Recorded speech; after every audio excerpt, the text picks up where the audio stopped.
Wakil Presiden terpilih Gibran Rakabuming Raka belum mau buka suara mengenai susunan kabinet pemerintahan Prabowo mendatang, termasuk berapa komposisi antara kader partai dan juga kalangan profesional. Dan soal peluang PKS bergabung ke dalam pemerintahan Prabowo, Gibran hanya tersenyum dan bilang Prabowo yang akan menjawabnya. Nanti ditunggu aja untuk susunan komposisinya, ditunggu aja ya. Mas, untuk penegasan PKS apa tetap jadi bergabung ke koalisi pemerintahan, Mas? Itu nanti yang menjawab Pak Presiden terpilih saja. Siap, makasih.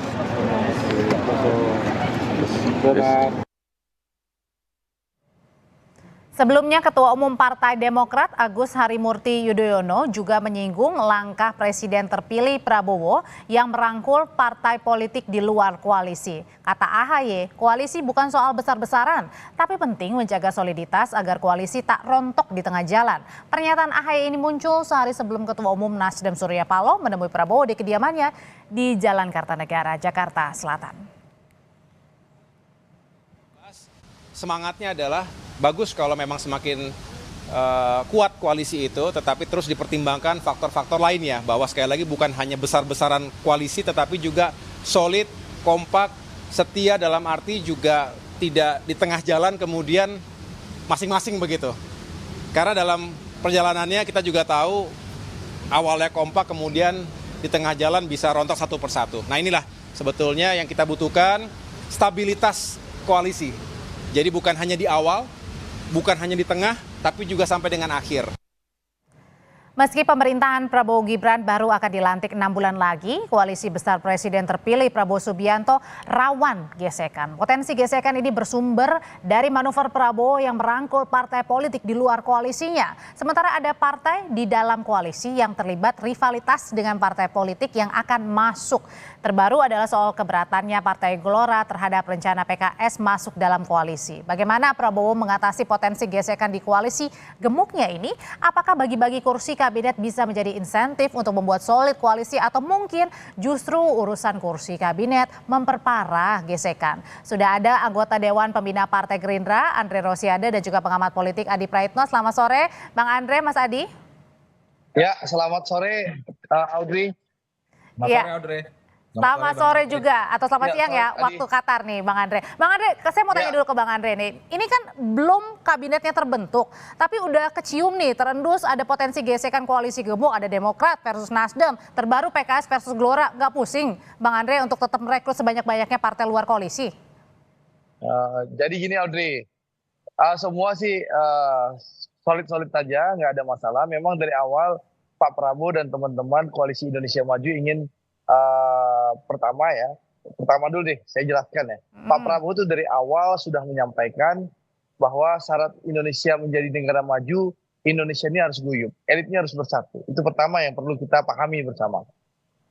Yang kedua, Pak Prabowo juga sudah menyampaikan ulang-ulang kali dalam kampanye beliau 6 bulan terakhir ini bahwa kalau seandainya takdir Allah mentakdirkan beliau menjadi Presiden Indonesia ke-8 dan juga rakyat memberikan mandat kepada beliau ingin mengajak seluruh kekuatan yang ada. Lalu yang ketiga, setelah keputusan MK, waktu di doorstop oleh teman-teman di depan rumah Kartanegara, beliau menyampaikan ingin membangun pemerintah yang kuat dan efektif. Jadi intinya apa? Tentu komunikasi politik dilakukan kepada seluruh pihak ya. Silaturahim. Tapi belum apa-apa, nampaknya sudah ribut di luar nih, Bang Andre. Enggak ada yang ribut, itu kan kata Audrey aja. Yang jelas kalau kata Mas AHY loh bilang rontok ya. Kalau misalnya takut rontok koalisinya. Ya tentu kalau orang memberikan masukan hal-hal yang wajar. Tapi saya rasa kita sepakat akan membangun koalisi yang kuat dan efektif. Sehingga janji-janji kampanye Pak Prabowo dan Mas Gibran bisa segera dieksekusi. Karena apa? Sekali lagi Pak Prabowo ini bukan membawa slogan jargon perubahan. Yang di Pak Prabowo ini menyampaikan adalah semangatnya semangat berkelanjutan. Jadi 20 Oktober nanti dilantik menjadi Presiden Indonesia ke-8 menggantikan Pak Jokowi. Pak Prabowo itu tidak lagi mengalami transisi penyesuaian, ya, tapi langsung tancap gas bersama Mas Gibran melanjutkan keberhasilan yang sudah dilakukan oleh Pak Jokowi dan Kiai Ma'ruf. Nah, sehingga itu harus didukung oleh kekuatan koalisi yang kuat dan efektif. Dan alhamdulillah ya saat ini dengan pernyataan Nasdem dan PKB yang akan bergabung dengan koalisi Indonesia Maju, kalau dihitung-hitung kan sudah 75%. Oke. Jadi Kalau gitu insya tetap Allah, mau membuat koalisi kalau yang itu- gemuk ya, memasukkan banyak. Kalau itu kan dengan 75%, insya Allah koalisinya kuat dan efektif. Sehingga agenda Pak Prabowo dan Mas Gibran, janji-janji kampanyenya beliau berdua Kalau segera gitu, bisa dieksekusi. Bang Andre, kalau gitu saya langsung nanya ke Mas Adi deh. Kalau gitu dengan memperbanyak koalisi di dalam pemerintahan Pak Prabowo dan juga Mas Gibran, ini semakin memperkuat merealisasikan janji-janji Pak Prabowo dan juga Mas Gibran nggak sih? Atau sebaliknya ini kayaknya di luar aja udah riuh-riuh banget nih Mas Adi? Ya saya kira memang ketika ada kecenderungan Prabowo Subianto dan Gibran merangkul pihak-pihak yang kalah secara politik, sebut saja misalnya PKB dan Nasdem. Ini kan tentu sebagai upaya untuk mengamankan supaya kepentingan-kepentingan politiknya di 5 tahun yang akan datang ini tidak mendapatkan resistensi, tidak mendapatkan penolakan, terutama dari politisi parlemen. Tentu agak riskan, Audrey, kalau semua proyek-proyek mercusuar yang diinginkan oleh Prabowo itu mendapatkan penolakan dari parlemen. Seperti yang terjadi pada Jokowi 2014 ketika periode pertama jadi presiden, itu hampir setahun setengah Jokowi itu tidak bisa mewujudkan semua keputusan politiknya karena parlemen saat itu mayoritas dikuasai oleh pendukungnya Prabowo. Tentu Prabowo ingin tancap gas, kata Bang Andre, makanya salah satu cara adalah membabat semak belukar politik dengan cara merangkul pihak-pihak yang kalah, yaitu Nasdem dan PKB. Tapi Mas saya belum apa-apa sudah riuh nih, katanya takutnya rontok di tengah jalan, apalagi belum ada PKS versus Gelora nih yang panas-panasan juga. Ya saya kira memang secara alamiah ya memasukkan orang baru, apalagi orang baru itu adalah kompetitor yang saling bersaing dalam pilpres, pastinya akan mendapatkan penolakan. Jadi pernyataan Gelora yang menolak PKS misalnya itu adalah sebagai salah satu perang terbuka bahwa bagi Gelora sebagai pendukung utama Prabowo haram hukumnya bagi PKS. Karena PKS ini kan secara ideologis dan kepentingan politik berbeda dengan Prabowo, termasuk dengan Gerindra.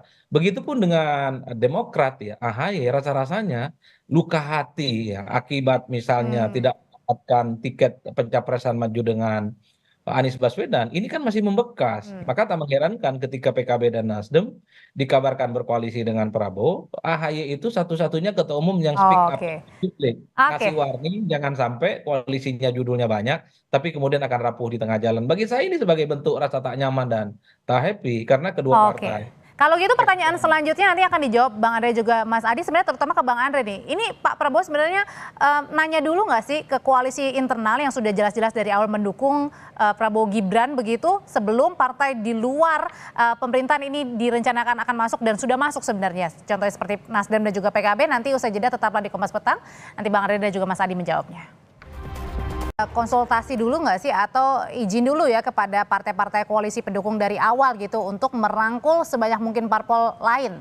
Contohnya yang terakhir ada Nasdem, PKB. Ya, jadi kan begini, kita kan sudah sepakat dari awal bahwa Pak Prabowo ingin membangun kekuatan yang kuat dan efektif. Jadi tentu komunikasi politik sudah dilakukan dengan teman-teman koalisi ya. Dan sekali lagi tidak ada masalah sebenarnya Audrey ya. Dan alhamdulillah dengan pernyataan bergabungnya Nasdem dan PKB kan harapan tadi disampaikan Adi kan jelas bahwa Pak Prabowo ingin bagaimana agenda-agenda beliau, janji kampanye beliau bisa dieksekusi. Kan itu harapannya.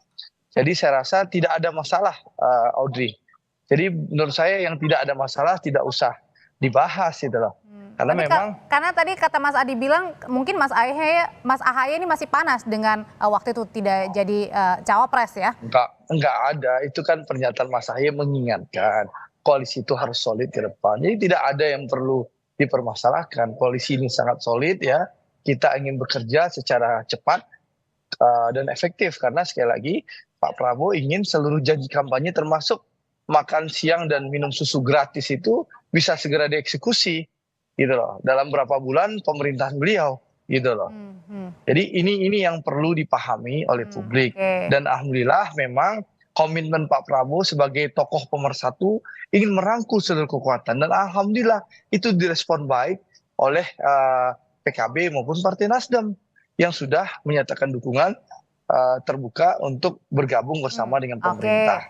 Jadi ini tentu disyukuri dan alhamdulillah gitu loh. Sehingga harapan rakyat bahwa pemerintah Pak Prabowo dan Mas Gibran ini bisa bekerja langsung, memenuhi ekspektasi publik kan harus kita syukuri. Jadi tidak ada masalah, kenapa harus kita bahas. Kalau urusan yang lain, Oke. yang partai belum bergabung dengan pemerintah, ya urusan partai yang di luar pemerintah nantinya gitu loh.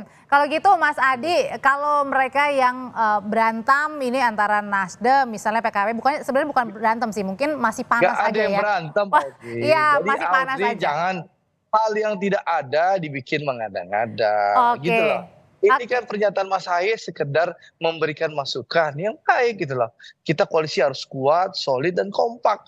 Oke. Itu kan hal yang Ya, wajar. karena termasuk Itu juga jangan dengan dihubung-hubungkan dengan yang lain-lain. Oke. Orang Kalau pernyataan nggak mungkin ngapa-ngapain gitu loh. mungkin gesekan kali ya Bang ya. Kalau gitu saya tanya ke Mas Adi. Nggak Kalau ada misalnya gesekan sama sekali. kalau misalnya koalisi besarnya jadi masuk semuanya begitu, termasuk yang ada saling gesek menggesek begitu ya. Apa jadinya nih Mas Adi? Masih di Audrey, secara prinsip ya, Pilpres itu adalah kompetisi untuk menunjukkan siapa yang menang dan siapa yang kalah. Saya cukup memahami suasana hati AHY dan suasana hati kawan-kawan Gelora. Mereka ingin menunjukkan bahwa jagoan mereka di Pilpres jagoan yang menang.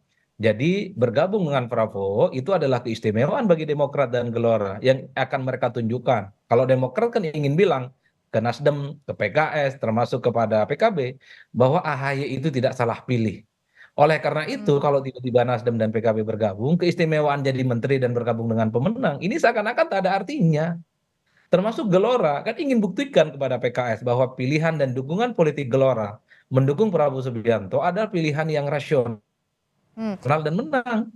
Dan Gelora ingin menunjukkan bahwa Gelora akan bergabung dengan penguasa selama 5 tahun yang akan datang. Kalau tiba-tiba PKS bergabung, keistimewaan, kemewahan, dan dignity Gelora menjadi bagian dari Prabowo Subianto itu sama saja karena PKS yang kalah pun, Nasdem yang kalah pun, PKB yang kalah pun juga bisa menikmati kekuasaan politik. Ini yang sepertinya saya lihat menimbulkan resistensi dan sikap politik yang menurut saya sebenarnya sebagai bentuk Kalau penolakan. parpol-parpol last minute baru masuk nih, apakah nanti juga akan mempengaruhi untuk mengatasi gesekan dengan susunan proporsi kabinet? Pastinya akan mempengaruhi. Ini kan ibarat koalisi kalau penuh sesak tentu tidak nyaman ya secara psikologi politik. Belum lagi misalnya ideologi dan kepentingan politik mereka per hari ini itu belum melebur satu sama yang lain. PKB itu masih menitipkan 8 agenda perubahan. Saya kira itu bukan sesuatu yang gampang. Saya masih ingat loh, Caimin itu adalah orang yang menolak berpindahnya IKN. Iya kan, Oke. infrastruktur juga dianggap sebagai proyek ugal-ugalan. Kalau tiba-tiba berkoalisi dan bergabung tanpa ada pertaubatan secara ideologi politik, tentu ini agak aneh. Oleh karena itu, sekalipun partai-partai yang kalah dalam pemilu ini ingin diajak berkoalisi, bergabung dengan Prabowo Subianto, mereka harus diminta untuk melakukan klarifikasi dan pertaubatan bahwa mereka tidak punya agenda apapun dan hanya Oke. akan mendukung semua agenda politik yang sudah dibuat oleh Prabowo dan Gibran. Oke, kalau Nasdem kan sudah kelihatan memang sudah masuk ya, akan kerjasama begitu kata Pak Surya bilang. Kemudian juga PKS nggak tahu nih akan masuk atau enggak. Tapi kalau keduanya masuk, nanti gimana komunikasinya? Atau jangan-jangan sudah berkomunikasi juga dengan Golkar, dengan PAN, Bang Andre? Oke, jadi saya rasa ini sekali lagi tidak ada gesekan, itu yang perlu saya tegaskan, tidak ada masalah, Audrey. Jadi tolong jangan dibangun narasi terus gesek menggesek gitu lah, karena memang tidak ada gesekan. Itu yang pertama. Yang kedua, soal komunikasi tentu Pak Prabowo punya cara dan jalur untuk berkomunikasi dengan seluruh ketua umum partai-partai politik yang ada, baik di koalisi kami maupun yang bergabung dalam koalisi kami yang baru, begitu. Jadi tidak ada masalah. Insya Allah koalisi ini ke depan akan solid dan bisa melaksanakan agenda-agenda kampanye Pak Prabowo, janji politik Pak Prabowo dan Mas Gibran. Jadi tentu partai yang bergabung kepada koalisi Indonesia Maju nantinya yang baru tentu akan ikut agenda Presiden Prabowo dan Wakil Presiden Gibran Rakabuming Raka. Parpol baru Tentu masuk itulah artinya tetap ngikut ya nakodanya. Iya dong. Gitu baik, terima kasih Bang Andre Rosiade, terima kasih Mas Adi Praetno, sehat selalu semuanya. Ya, terima kasih. Selamat sore ya. Masih di Kompas Petang, saudara, informasi lainnya akan dibawakan rekan saya Ibrahim, silakan.